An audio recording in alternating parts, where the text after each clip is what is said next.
So, as business owners, you know, how do you define success, right? Over time, right? How do you define success? So, there's a number of ways, right? You look at milestones, you look at achievements, look at your developing a new product, um, your profitability, uh, hiring employees, contributing to the community, creating a legacy for you and your family. These all factor into that. What's the word I'm looking for? They all factor into defining a successful company. So today, I want to talk about one particular company on this podcast. Again, my name's kdee, President of Osage Advisors. Welcome back to our podcast, Ins and Outs of Selling a Business. So the one company I want to talk about today is Osage. Osage Advisors. We just turned the corner to start our 25th year in business. And, it kind of hit me because, boy, time flies when you're having fun. And I wanted to kind of spend a little time because as us as business owners, sometimes you don't have a lot of time to reflect on things and why you got into something, and look back at your achievements, your milestones, your mistakes. I used to like to call it, if you don't stub your toe, you're not really successful because that means you're not taking risk. And only way to achieve success in business, one of the ways to achieve success in business is to take those risks. And, back in 2001, I decided to take that risk. I looked at the current market for M&A. I looked at who the players were on my side of the table. And I realized that, folks like me who have been in business 10, 20, 30 years, when they're ready to make that decision to ultimately sell their company, had limited options on who they can go to, right? I'm talking about successful manufacturing, business services, right down the line, distribution companies. We worked with a lot of them over the years. The big banks really didn't have an interest because, frankly, they were not invested emotionally as you were in finding the right deal for you. Plus, their fee structure was, in most cases, prohibitive, right? You're a $2 million EBITDA company. You say you sell for whatever back then or today, $10 to $15 million. Their minimum fees, didn't make any sense. And then you had the business broker that serves a purpose, but really, I would say, focus more on Main Street businesses, right? Do a great job, but they're more as a realtor, right? They're like a listing service. They post it, they put it out there with a price on it. And they've sort of a wonderful job for their lane for many, many years. So when I opened up Osage, I felt, okay, what about those guys in the lower middle market that are looking to sell, and what's the best way for them to sell? So I said to myself, and I looked at it, and I'm a CPA by training, and I run a couple companies, and I always tell people I have a great toolkit because I've been running companies in growth mode, turnaround situations. I had an active CPA practice with several partners, focusing on family closely held companies. What's the model that I could come up with, develop, create to help that company in 5, 10 million revenue up to 200 million revenue sell? And I decided to take, why can't I just do what the big banks do, but bring that platform down to family close sale companies, like most of our clients and this audience. And so that's what we did, right? Is that we want to, you know, understand what's motivating your sale, what your goals and objectives are. And through an auction process, like the big banks do, you become a well-informed, educated seller, and you can make an informed decision who's the best buyer that provides the best value, right? When I say value, I kind of emphasize that because the value is, it's not just the price, right? It's the culture, your legacy, your people, and the price. And it's got to feel right. I would say for almost every one of our clients that we served over these, as we go into our 25th year,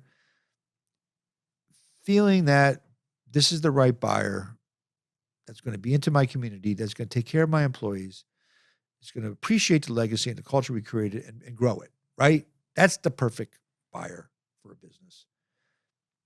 So auction means you don't give any value guidance, right? So we don't put any price on, but we spend a lot of time up front with our clients. And we started this a long time ago, is that we sit with them, whether it's, today you don't sit with them today, it's over Zoom or Microsoft or WebEx, you name Google Meets, you name it, right? And you talk about the business, and then you get some financials, and you kind of create a current market model, right? We don't charge for it, by the way. It's kind of our investment buy-in to you, so we get to understand how you work, and you can understand how we work, so we can have a very open, frank, honest conversation of where we think the company would like to trade, right? Because we want to be of like minds in a transaction. And so that's what I did. And I opened the business up, and I walked into the office, and I had this, right? This is how many clients I had. 0. 2 small kids at home. My wife did work. She actually took pretty much of a job that would let her be closer to home. So she wasn't maximizing what she could make in the marketplace, but she made those sacrifices as well. And so I got there, and I just picked up the phone, started calling my network that I've developed through my CPA practice and deals I've done, when I was running a couple different companies, and see what I could drum up for business. And it turns out my first client, of all things, is a buy-side client. And he got my name from, from one of my networking pals, I'll call him. And he said, I need somebody to help me. We just raised a whole bunch of money. We're going to buy up we're going to roll up this industry. And so he asked me to come in to help him do all the due diligence, transaction work, you name it, right?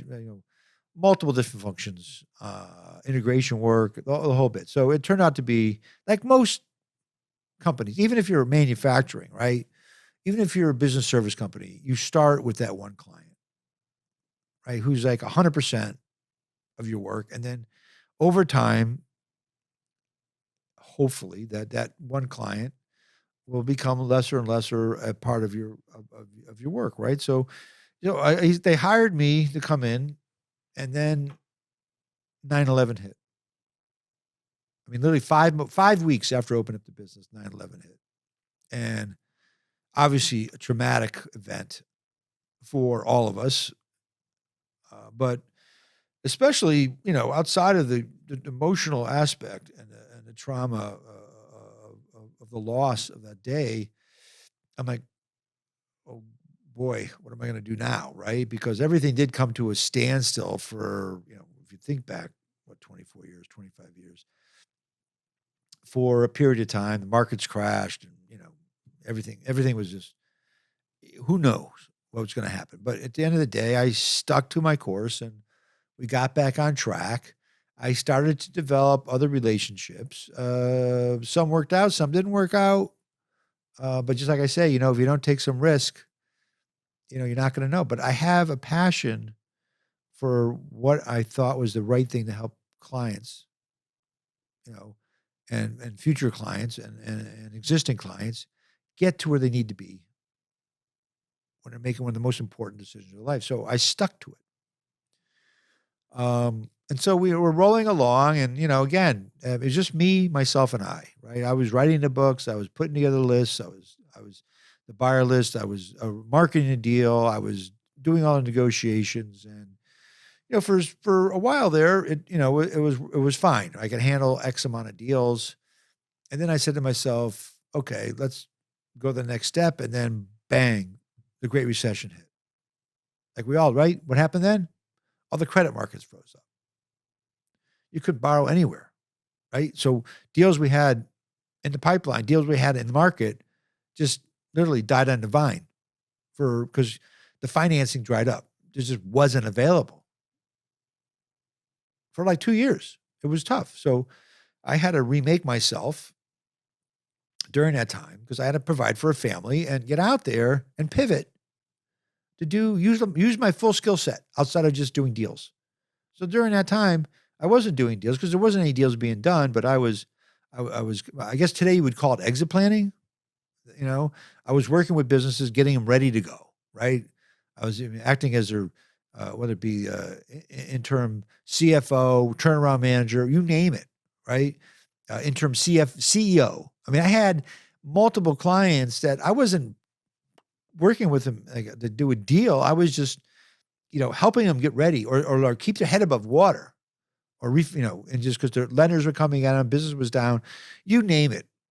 I was in it, which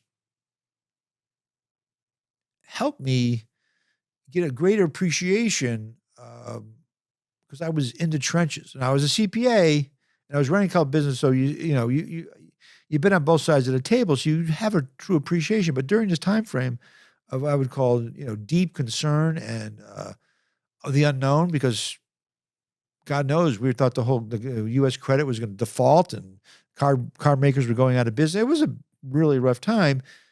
I got a real appreciation, even deeper appreciation, I should say, for what it takes to run a business, to build a business, to grow a business, to deal with that employee concerns. I mean, one thing I did learn early on when I was doing some turnaround work and running companies, like, this is the second home for most employees, right? This is important to them, right? So, and owners know that, right? Whether they have a very, easygoing personality or very, tough-minded personality, at the back of their minds, they know they're feeding a lot of families out there, and that weighs on them. And it weighs on me at this time, right? I had to feed my own family too, right? Plus, so we came out of that time frame and got back to M&A, and I said, okay, if I'm going to make this work, I really need to make an investment in technology, because to run a deal right for family close-out companies, there's multiple buyers out there, PE buyers, private equity buyers, and strategic. If you're a $1 million, $2 million, $3 million, $4 million EBITDA company, there's a whole bunch of buyers out there. So how can you manage that on a piece of paper, Excel spreadsheet, you name it, right? And I said, you can do it, but you can't do it efficiently because you're going to miss population of the buyers that could be a good buyer for your client. So I made a huge investment coming out of the Great Recession in developing a CRM system, tailoring a CRM system that I could literally run it off my phone if I need to, right? I mean, I could look up today any client or buyer and look at their engagement and let you know today what deals they've looked at, what deals they're actively involved with, what they passed on, what their activity level is. And that's what I needed. So I invested heavily in a CRM system that allows us to give to really manage a huge process or buyer pool effectively at the push of a button or running a report. Push a button, I got a report, push a button, I send out a teaser, push a button, I send out an email, push a button, not just one email, to a group, right? So that was a big step for Osage. And then in order for us to grow, we started adding some people. Someone to help me write the books, do the financial modeling. We brought in a couple advisors. My son decided he wanted to join the firm. which was which was terrific. He used to intern with me during college and actually a senior year in high school. He went out there for about 6 months. And, I really want to give this a go. So he's been with me like 5 years. So we were starting really to grab some traction, right? Our name's out there. People know who we are. We're getting better deal flow, good deal flow. Our clients are happy and are good pipeline. And then what happens? COVID hits. So you can tell there's no easy path to building a bit, right? We're all been there, right? We all been there. Like there's a fork in the road. There's this, there's that. So what do you do during COVID when the world basically stopped? Now, as an M&A advisor on, what is it? I don't know, March 20th, I think it was 2020 or whatever. I realized, oh boy, what am I going to do? Right? Because the only businesses that were exempt, as you may recall, were what they called, critical businesses, right? Essential services, which was a big portion because a lot of manufacturers included essential services, healthcare essential services. But a lot of the economy was shut down and people weren't doing any deals because we had no idea how long this was going to end or last. Excuse the language. Was it going to be 6 months, 8 months, 10 months? So I tend to take a contrarian approach, and I'm always looking for ways. Like, what am I going to do now? And so what I did was I invested heavily in rebranding Osage at that point. I thought it was time to kind of, take that lift. So versus kind of like pulling all my, reining in and not spending any money, I actually invested in rebranding us, Osage Advisors. Name stayed the same. We had a new logo, a new website. And we started this podcast, right? 5 years ago now. And I said to myself, what can I do to help business owners navigate this very difficult road when they're looking to sell their company? And I said, why don't I share my insights and bring people in, experts in, people that are in this industry that could give, add some context and give hopefully informative, useful information. So whether you're listening to the podcast or watching it on our YouTube channel, there's a takeaway. I'm hoping there's a takeaway.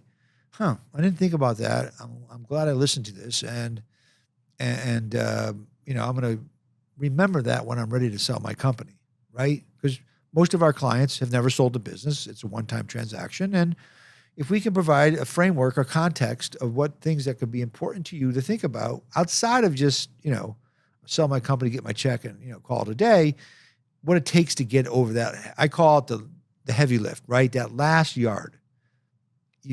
You spent your whole life getting to that last yard, but that the effort and energy it takes to get over that last yard is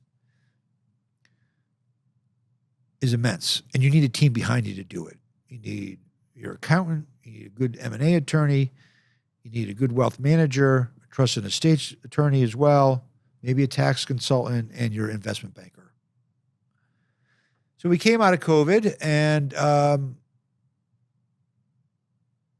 strong. We ended up getting a call in July. Was it July? We still and I got a call. We need to sell our business. And I said, I'll come up to meet you. We'll sit outside. And you were isolation still. You weren't supposed to meet with people 6 feet away. I'll sit on my car. You sit on your car. He said, no, I'm good just over Zoom, right? And that kind of a whole different paradigm shift for me. It's like, 'cause we never took a deal unless we met in person, and they had faith in us, and they hired us. So, from there we've continued to grow, expand, and build. And we're in our 25th year, and I can't thank enough the clients that have put faith in us to help them sell their company, one of the most important decisions of their lives. I don't call them former clients because they're clients for life, right? I mean, these people, you've become very tight, almost like a partnership for 9 months to a year, and then you kind of go your separate ways, but you try to stay in touch, but sometimes it's difficult. But their confidence they place in us has been giving me enormous pride, and what that goes back to why we opened up this business. The team we built, understands that client first. If it's concerned to our clients, concerned to us, we need to find a solution that works for them. Not the deal, but works for them. And if it doesn't work for them, we don't do the deal, right? Walking away from a deal from a banker perspective because your client is not comfortable is a tough decision, but you have to do it. You have to make sure you get a deal done that works for your client. And our team understands that. Our referral network, people who've built up relationships with their clients and are comfortable, referring them to Osage. I thank them, and I look forward to continuing to work with all those folks. And it's given me great pride. As I said, I think in a recent blog, we're just getting started. We have a great team. We're looking to build a team, looking to expand a team, looking to work with more companies like yourselves out there to help you get and meet your goals and objectives. And again, I take a lot of pride in accomplishments, and I think Osage has met our mission over the going into our 25th year, and we'll continue to do so over the next 25 years. Thanks again for being with us today. My name's kdee, President of Osage Advisors. To learn more about our firm, please contact us or feel free to visit our website at osageadvisors.com. If you have any questions, you can call me at 860-767-3273, extension 1001, or feel free to shoot me an email at kdee@osageadvisors.com. If you enjoyed today's podcast, feel free to subscribe to our YouTube channel. Thanks again for being with us today. Hope to see you on many, many more podcasts, and have a great day.